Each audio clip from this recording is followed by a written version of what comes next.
অন্নদাতা কৃষকের প্রতি শ্রদ্ধা জানিয়ে এক কৃষকের পা ছুঁয়ে প্রণাম করলেন ত্রিপুরার কৃষিমন্ত্রী রতন লাল নাথ।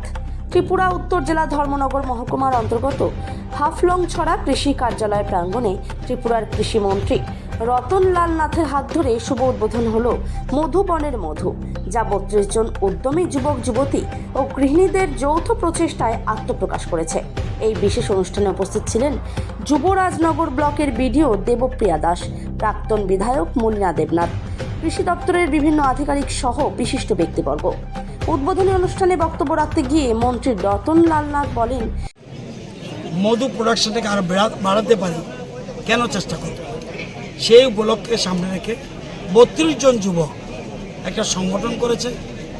সেই সংগঠনের মাধ্যমে তারা একটা মধু চাষ শুরু করবে। আমরা সরকার থেকে এই যে তাদের মধুবনের মধ্যে সরকার থেকে তাদের সব সাপোর্ট আমরা দিচ্ছি।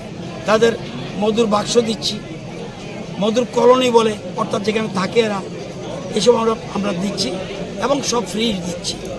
কোথাও 800 টাকা লাগছে, কোথাও ফ্রি আছে। কারণ আছে খাদি কমিশন তারাও দিচ্ছে, আত্মা বলে একটা সংস্থা আছে, এরাও দিচ্ছে, আবার আমাদের হর্টিকালচার ডিপার্টমেন্ট দিচ্ছে। সুতরাং কোথাও সাবসিডি, কোথাও ফ্রি।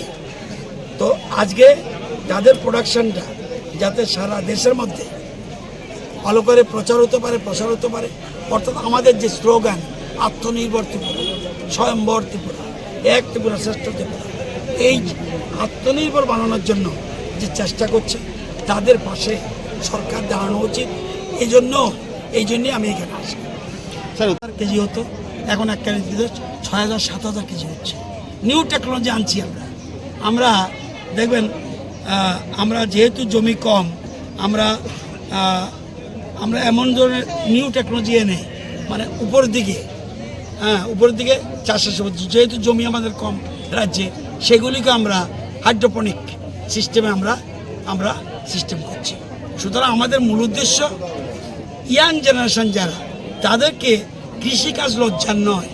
আমাদের অনেকে চেষ্টা করছি এবং আমাদের মেম্বার অফ পার্লামেন্ট উত্তর ত্রিপুরা, উনি আমাকে বলেছে আমাদের মধুগুলি কিভাবে আমরা বাজারজাত করতে পারি, সেজন্য পার্লামেন্টে আলোচনা করে এবং কেন্দ্রীয় সরকারের একটা স্কিমের মাধ্যমে এই আমাদের প্রোডাক্টেড আইটেমগুলি যাতে আমরা আমি সেই জন্য আপনাকে ফলো করেছেন যে তাদের জন্য যখন প্রোডাকশন বেশি হবে তখন মার্কেটও দরকার, সেই মার্কেটটা আমরা তৈরি করে দেব। এবং সব ক্ষেত্রেই যেমন আপনারা জানেন আমাদের ভুট্টা আগে মার্কেট ছিল না, এখন মার্কেট তৈরি হয়েছে। সব কিছুই আমরা মার্কেটে তৈরি করে দিচ্ছি। স্যার, আপনি